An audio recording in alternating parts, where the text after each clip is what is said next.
Video tayo. Kahit maulan, putik.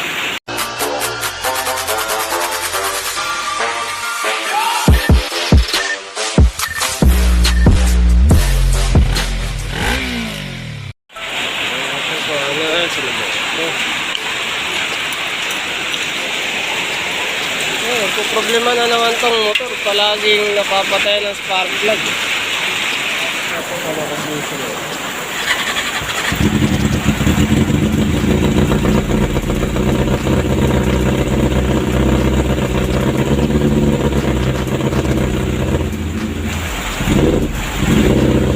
Punti na naman isa.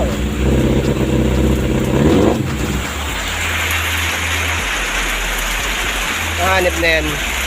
Ito nga pala yung kulay red na na impulse na hinarness ni Motomonay. Ito yata yung unang-unang hinarness.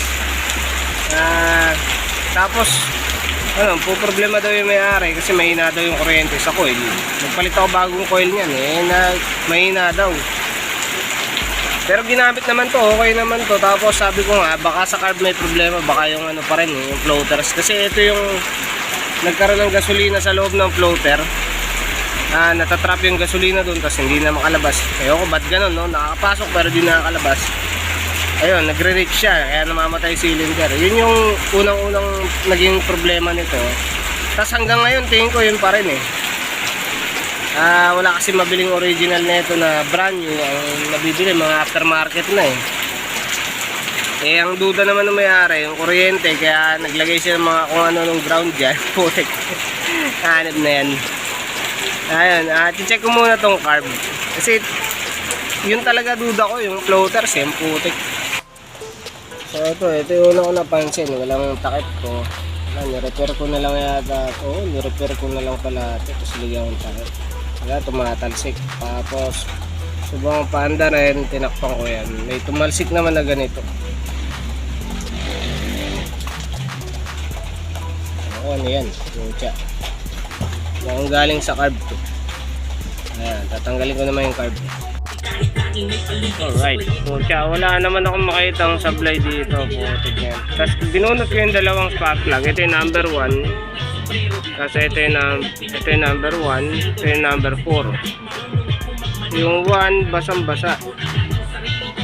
Pero hindi siya natutuyo, parang langis ito yung number 4. Mukhang may issue sa langis basta hindi natutuyo kanina pa ito nakahubad putik langis to baka pinapatay siya ng langis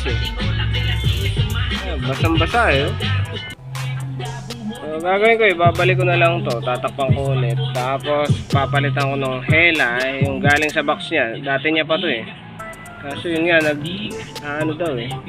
monitor ko kung bakit nagkakaganon. Sa amin okay naman to. Tapos ang nangyayari daw pag binyahe niya, pag bagong palit spark plug okay, pag binyahe niya hindi na makabalik, mamatay na spark plug ang putik.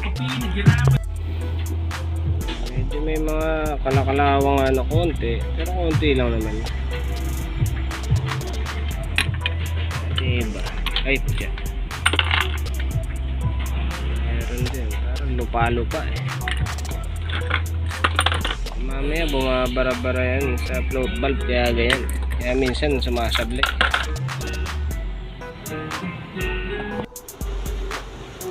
So ito, binalik ko lang yung hela, okay naman kaso reach nga putik.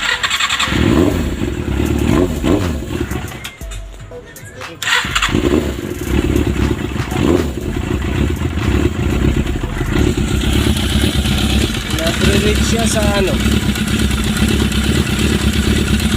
hindi ko alam, baka itong pulser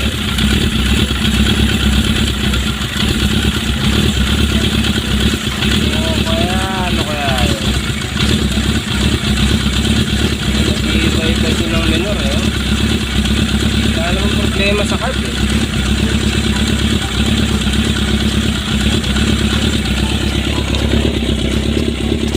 naiusok na rin itong breather kaya tinanggal ko.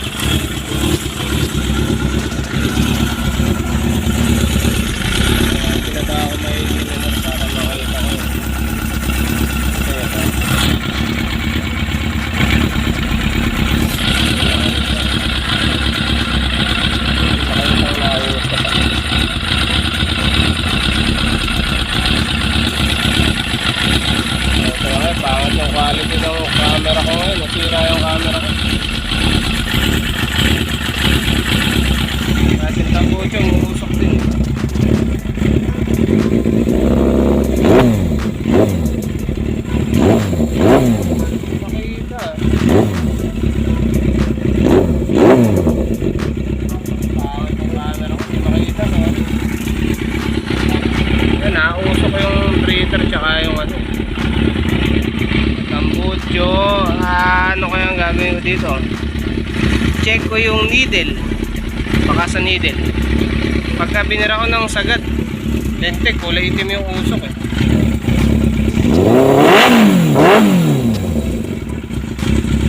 Sama eh.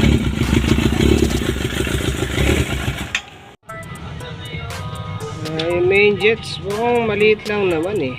Hindi naman ganun kalaki yan ang pucha. Ito, duda ko eh. Itong hindi mag-focus na to. Ayan. Tapos, yan, bukod sa na ano to eh. Natambak. Yan oh. Napisat na yung goma, tsaka mukhang may track na. Baka dyan lumulusot yung gas. Kaya nagre-reach. Ito na, putik. Ito may crack na rin eh. Ma-repair na rin. Ito, problema pa rin. Napapayosi ako sa problema. Ang nangyari, ganun pa rin eh. Pag binira ko ng sagad yung RPM, ay throttle. Yung RPM niya hanggang 10,000 lang. Tapos ang kapal lang usok sa tambuko. Kulay black. Ang putik. Ang liit na ng jet eh. Kaya tingnan ko muna kung i-adjust ko kaya muna yung needle. Kasi malaki naman to eh. Malaki na to eh. Kung papalitan ko ng mas malaki, meron naman ako mas malaki. Ayan. Mas malaki na ito. Kaso dalawa lang ito. Sabay ako diretso na yun. Kasi mukhang dito pang sa handover nagpo-problema. Subukan ko muna to. Pelit ako ng jet. Kaso may sumisip-sip dito. May yun o.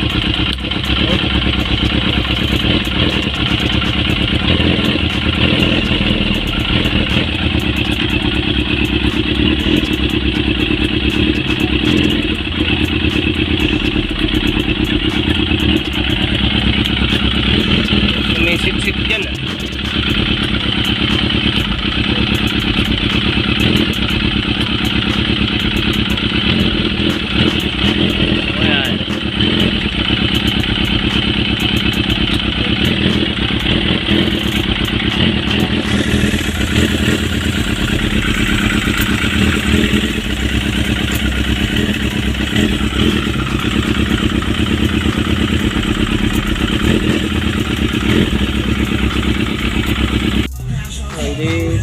Hindi ko malaman kung anong problema kaya binuksan ko na to eh. Yun, putya. Yung pulser pinalitan na. Tapos pakita lang natin na ganda ng camera ko. Ay putya, mag-focus ang walang. Sabi ko nga.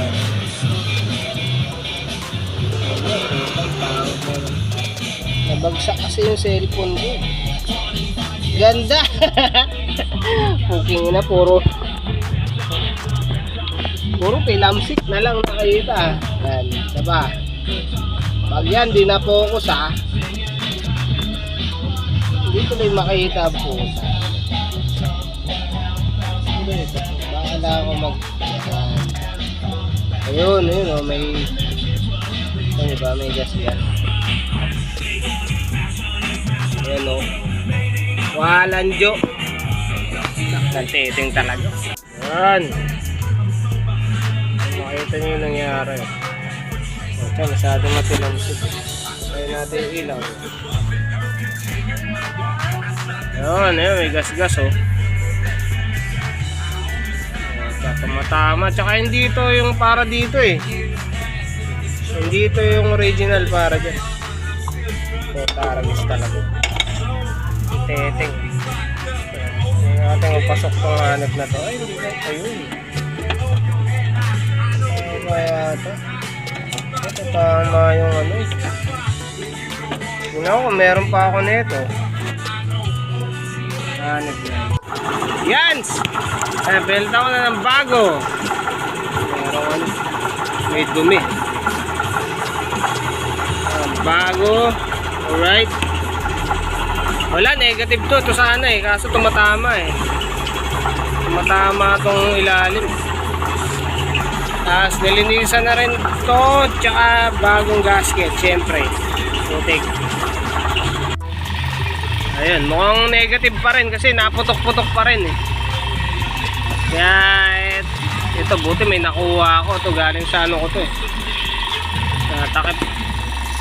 Takip ng Suzuki din. Ito original eh. Walang, para makita nila goodies na, putik. O, ayaw na rin start. Pumilo yung andar oh. O, taragi sila.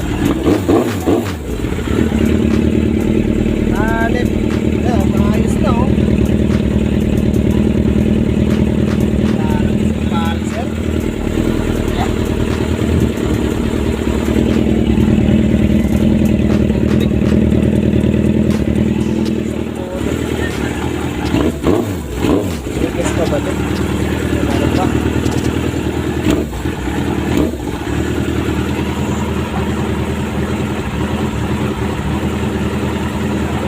Something yan, ano yan?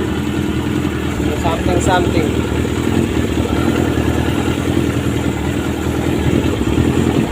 Tapos buo natin ngayon yung spark plug na. Kasi okay na, nakakaano eh. Hindi na, usok-usok eh. Nag-set. Ito, spark plug reading, maayos naman eh. Sinesya lang kayo sa cellphone ko ah. Tira yung pang-video ko eh. Hindi naman siya nag-rich, brown naman siya. Ito yung mga ipapalit, puro ganito naman. NGK. Ito.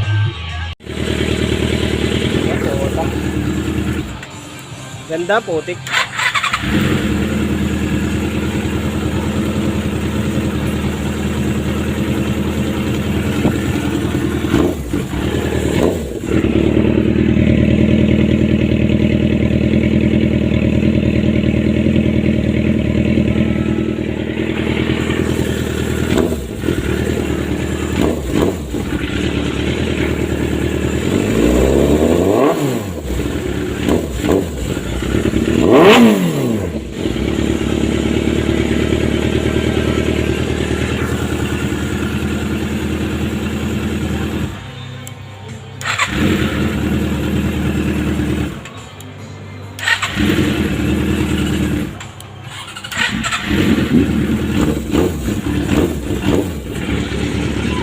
Goodies ah.